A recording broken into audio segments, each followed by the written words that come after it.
तो किसान भाइयों, आज हम केवीके में आए हैं दोबारा और मैं आपका अपने इंडियन किसान वीर यूट्यूब चैनल पे स्वागत करता हूं। और यहाँ पे आज आने का एक रीज़न ये है कि जो अभी परिस्थिति हमारे यहाँ पे बनी है कि पिछले 4-5 दिन से बरसात हो रही है और बरसात होने की वजह से जो खेत भरे हुए हैं और हमारे ज़िला जालौन के सभी किसान ये सोच रहे हैं कि अब हमें क्या करना चाहिए। तो हम लोग आज केवीके आए हैं, जो अपने रूरामल्लू यहाँ पे है किसान विज्ञान केंद्र में। और यहाँ पे हम यहाँ पे डॉक्टर राजीव सिंह से जो है अपना एक ओपिनियन लेंगे कि उनका इस मौसम और इस बरसात के हिसाब से आज की परिस्थिति देख कर के किसान क्या कर सकते हैं। तो आइए हम लोग जो है सर से बात करते हैं। सर, आपका इंडियन किसान वीर चैनल पे स्वागत है। और सर, जैसे कि आप देख रहे हैं कि यहाँ पे पीछे पानी सब भरा हुआ है, ऐसी स्थिति जो है अभी खेतों में भी हो रखी है। और जैसे कि हम लोग गाँव में गए हैं तो वहाँ पे लोग बैठ के भी ये सोच रहे हैं कि अभी अगर जैसे आज मौसम खुला है और अभी और 10 दिन या 12 दिन मौसम खुलेगा तब खेतों में जाने लायक स्थिति होगी। और हरी मटर का जो है थोड़ा-सा टाइम अगर देखा जाए तो वो निकल भी रहा है। तो हम लोग जो है आपका ओपिनियन जानना चाहते हैं कि इस परिस्थिति को देख के कि आप क्या सुझाव देना चाहेंगे किसानों को? क्योंकि वो लोग क्या अच्छा कर सकते हैं और 2 फसल ले सकें? सभी को मेरा नमस्कार। मैं डॉक्टर राजीव कुमार सिंह, कृषि विज्ञान केंद्र जालौन का अध्यक्ष हूँ।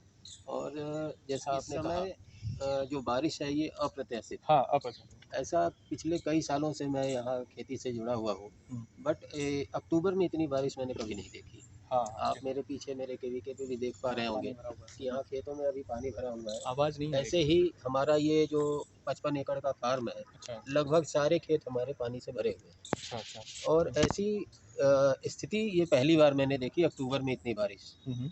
अब इसमें जो देखिए समय से बोने वाली फसलें थी, जो यहाँ किसान अर्ली बोते थे। अगली फसल हाँ, हरी हरी जैसे मटर। जैसे कि मैं आपको बताऊँ कि अर्ली बोने वाली फसलों में एक तो जिन लोगों को फली तोड़ना है, हाँ, हाँ। वो मटर बो लेते थे। हुँ, दूसरा, जिनको सरसों करना है, हुँ। वो सरसों अक्टूबर की शुरुआत में बो लेते थे। ठीक और है। तीसरा, कुछ लोग आजकल एक नई फसल जो है चने को बूट के लिए करने लगे हैं, अच्छा, बूट हरा बूट चना निकाले, हरा बेचने के चना, लिए।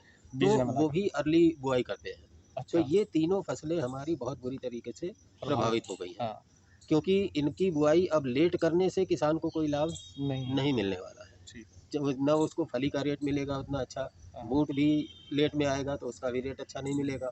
और सरसों तो प्रभावित होता ही है लेट ठीक से है। बुआई की कंडीशन में।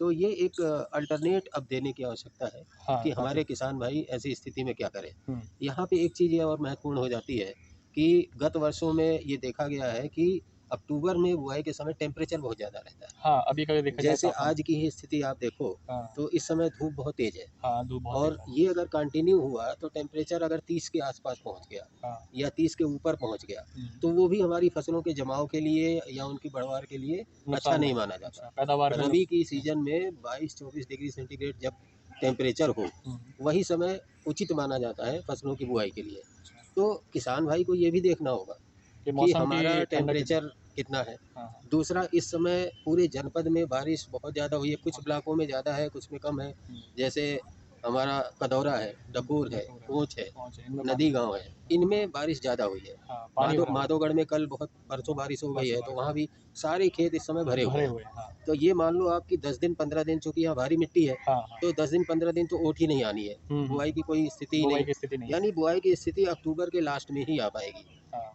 तो उस समय हमें देखना पड़ेगा कि तापमान कैसा है अच्छा। और उसके अनुसार फिर हमें डिसीजन लेना होगा। अगर तापमान अब हमारा 24 के लमसम आ जाता है, अगर हम मान के चलें कि 10-15 दिन में, क्योंकि इतनी बारिश हुई, अगर 24 तक आ जाता है, जी, 24-25 तक, तो वो वो बुवाई का उचित होता है, तो वो वो उसमें बुआई के लिए। कौन-सी फसल हाँ, लगाएँ? अब उस समय ये प्रश्न आता है कि अब हमारे पास ऑप्शन क्या-क्या है। ऑप्शन क्या-क्या है? देखिए, दलहन फसलें अक्टूबर लास्ट में अगर बो जाती हैं, हुँ, तो हुँ। उसमें कोई नुकसान नहीं है। अच्छा, दलहन में थोड़ा चाहे एग्ज़ाम्पल चना दीजिए। हो, चना मटर है, हो, अच्छा। मसूर हो, ये फसलें आप जो है कभी भी अक्टूबर में कभी भी बुआई कर सकते तो हो। अभी सर मेरा और मानना। साथ ही हाँ, हुँ, अगर नवंबर की शुरुआत होती है, हाँ। तो उसमें भी आप मटर बो सकते हो। तो सर आप हरी चना मटर बो की बात कर रहे हैं? चना हरी मटर की बात कर रहे हैं, नहीं, सफ़ेद? देखिए हरी मटर हो या सफ़ेद मटर हो, अच्छा, दोनों बो सकते हैं। अच्छा, दोनों को अब बोल उसमें सकते हैं। एक चीज़, यहाँ कई किसान ऐसे होते हैं जो फली तोड़ के बेचते हैं हाँ, और कई किसान हैं जो हरी मटर को बीज के लिए करते हैं। हाँ।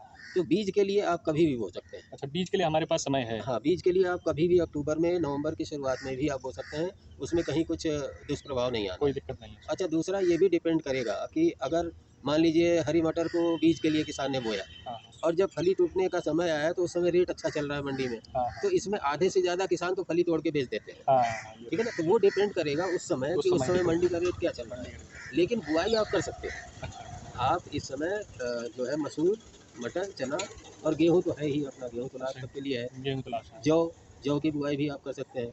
इन फसलों की बुआई में कहीं कोई दिक्कत नहीं है। अच्छा। अभी अगर वोट आती है अक्टूबर लास्ट तक तो भी। तो भी हाँ, मतलब दूसरा 1 नवंबर से पहले हाँ, पहले दूसरा होगा। एक कंटीजेंट प्लान थोड़ा-सा ये भी रखना पड़ेगा कि इन केस उस समय भी नहीं आता है, हाँ, तो अगर फिर लेट के लिए गेहूँ और चना।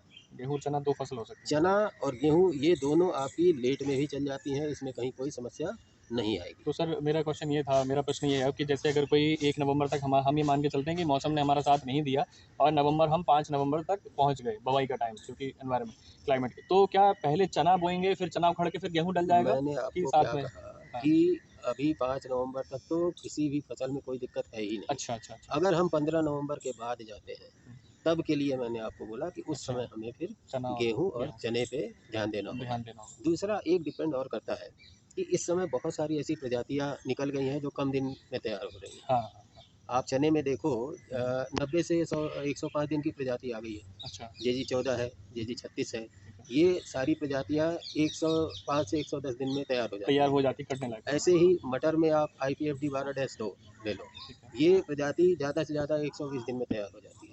अच्छा। 115 से 120 दिन में। हम्म, इवन गेहूँ की प्रजातियाँ अब जो करण वंदना गेहूँ निकला है, अच्छा। DVW 187 बहुत अच्छा उत्पादन भी है, करीब 70 कुंटल पर हेक्टेयर और ये 120 दिन में तैयार हो जाती है।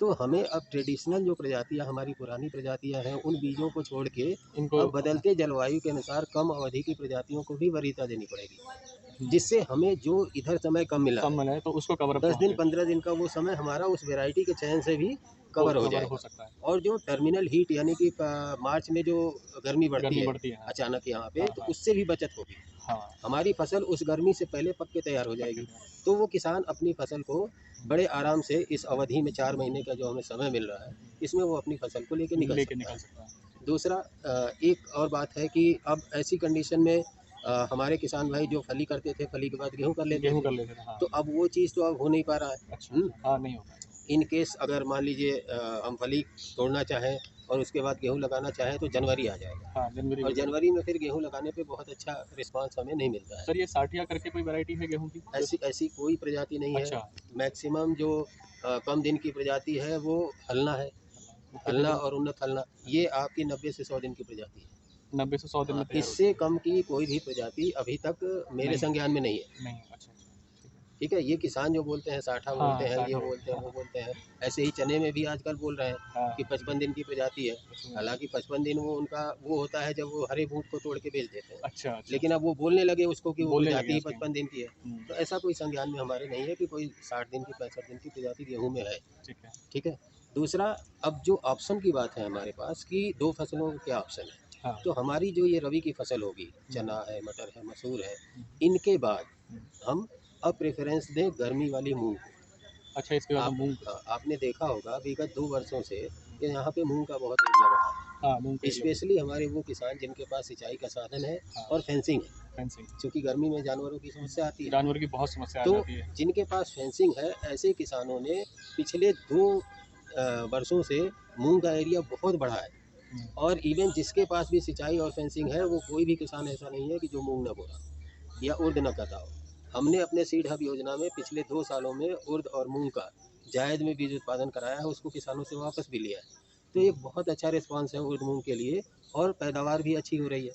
हुँ। खरीफ तो हमारी बुंदेलखंड की इतनी रिस्की हो गई है हाँ, हाँ। कि कब बरस जाए, कब कोई न भरोसा नहीं। बरसे, कोई भरोसा नहीं। फसल हो नहीं पा हो रहा है नहीं पा रही है खरीफ में। क्योंकि अभी काफ़ी तो नुकसान भी हुआ है। उसको बचाने के लिए हमारे ऐसे किसान भाई जिनके पास साधन है, साधन है वो जो सिंचाई और इसको गर्मी वाले मूँग, उर्द को वरीयता दे सकते हैं। बड़े से बड़े। कुछ लोग जो नहीं साधन है, वो लोग मेहनता करते हैं।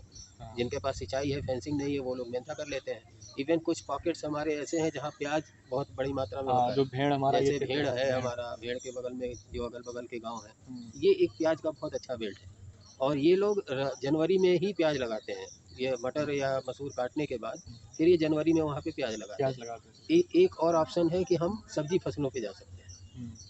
जो तो जायद वाली सब्जी फसलें हैं, हाँ। हमारी ये फसल जैसे ही कटे, हुँ, उस समय हम फिर सब्जी की फसलों में जो हमारी जायद की लौकी है, कद्दू है, तरोई है, खीरा है, करेला गर्मी की है, फसल की। ये जो फसलें हैं, हुँ, भिंडी है, भिंडी। ये बहुत अच्छे विकल्प हैं। हुँ। इनको लगा के किसान अपनी आय को बहुत बढ़ा सकता है, इवन दूनी तक कर सकता है। हाँ, जो हमारा जो तो आप इसके लिए वीडियो देख सकते हैं सर के साथ, हमारा मल्टी लेयर फार्मिंग का है और इसका डिस्क्रिप्शन आपको यूट्यूब के ऊपर चैनल पे साइड में मिल जाएगा, तो वो आप ज़रूर देखिए वो। तो इस समय जो हमारे किसान भाइयों के पास जो विपरीत परिस्थितियाँ हैं, हुँ, ये ऊपर वाले की मार है, एक समझ लीजिए, हुँ। एक संकेत है कि हम लोग कुछ अच्छा करें, जिससे कि समय के अनुसार बदलाव। समय और ईश्वर भी हमारा साथ दे। हुँ, तो उसके लिए ये है कि अब इन परिस्थितियों में, जो हमारी परिस्थितियाँ हैं, इन परिस्थितियों में हमें कंटीजेंट प्लान लेके चलना पड़ेगा। कंडीशन और उन कंटीजेंट प्लानों में हमने आपको जो ऑप्शंस हैं, वो सारे बता दिए हैं कि हमारे किसान भाई अब अगली प्लानिंग ये कैसे करें? करके ये कर चलें, सकते हैं। तो जिससे कि इस विपरीत परिस्थितियों से जो नुकसान हुआ है, खरीफ की हमारी फसल गई है, हुँ, उसकी उसकी भरपाई भरपाई हम हम आगे आगे कर सकें। रबी और जायद की जो फसल में कर उन्नत सकें। फसलें हैं, जो कम दिन में तैयार हो रही हैं, हम उनको कर सकते हैं, सर का कहना ये है। और सर मैं ये जानना चाहूँगा, जैसे हमने कहा कि कम दिन की फसलें जो है, तो उनका बीज अपने ज़िले में सभी लोगों को उपलब्ध है उस मात्रा में कि देखिए, ऐसा है कुछ? कि बीज के लिए जो हमने प्रजातियाँ बताई हैं या जो और प्रजातियाँ भी हैं, इनके बीज कृषि विभाग के गोदाम पे भी आते हैं। अच्छा, वहाँ ठीक से है? भी ले सकते वहाँ हैं से ले सकते हैं या हमारे कृषि विज्ञान केंद्र पे ये भी। भी बीज है। अच्छा, वहाँ से भी ले अभी जो सकते हैं। मैंने आपको चना बताया है, मटर बताया है, मसूर बताया है, गेहूँ बताया है, इन सारी फसलों के बीज वर्तमान में हमारे केंद्र पे हैं, उपलब्ध है। उपलब्ध हैं। ठीक है। तो वो किसान भाई आके थोड़ा-सा बीज यहाँ से खरीद के उसको अपने यहाँ मल्टीप्लाई कर सकते हैं। उसको हाँ। 20 किलो, 40 किलो जैसी उनकी हुँ, क्षमता हो, हुँ। वो बहुत ज़्यादा बीज ना खरीदें। हाँ, बहुत सारे किसान भाई जो संपन्न हैं, वो क्या करते हैं कि अगर उनकी बहुत ज़्यादा खेती है, 10 एकड़ है, 15 एकड़ है, 20 एकड़ है, तो वो चाहते हैं कि हम पूरे के लिए नया बीज ले लें। हाँ, लेकिन ऐसा नहीं करना नहीं चाहिए। करना चाहिए मेरी क्योंकि सलाह ये है कि 1 एकड़, 2 एकड़ का आप बीज ले जाओ फिर उसको और लेके अगर वो आपका बढ़ा। अच्छा हो, हुँ, तो वो अपने आप आपकी पूरी खेती के लिए बीज हो बीज जाता है। मतलब तो अगले साल तक फिर वो हाँ, रेडी तो हो इतना बीज वो किसान भाई हमारे केंद्र से भी आके ले सकते ले हैं। सकते हैं। तो हमारे साथ थे डॉक्टर राजीव सिंह सर, और सर आप कुछ और इसमें बताना चाहेंगे? कुछ और?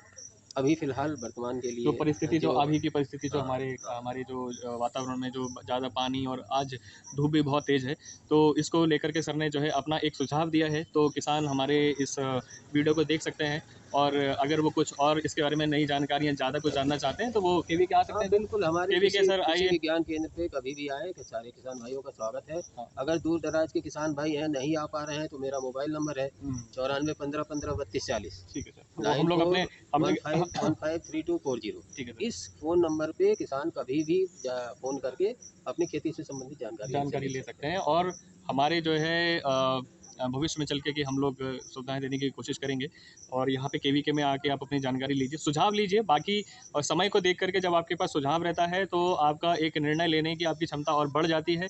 इसी वजह से हम लोग इस आज की जो क्लाइमेट की परिस्थिति, हमारा जो जलवायु यहाँ पे मतलब बारिश ज़्यादा हुई है और खेतों में हम जा नहीं पा रहे हैं, और हम लोग सभी को यही चिंता है गाँव में कि हमारी मटर जो है लेट हो गई है। तो इसीलिए हम लोग आज सर के पास आए थे, ताकि किसानों के पास हमारा वैज्ञानिक तौर पे एक सुझाव जाए उनके पास, और वो आगे समय को देख करके एक निर्णय ले सकें।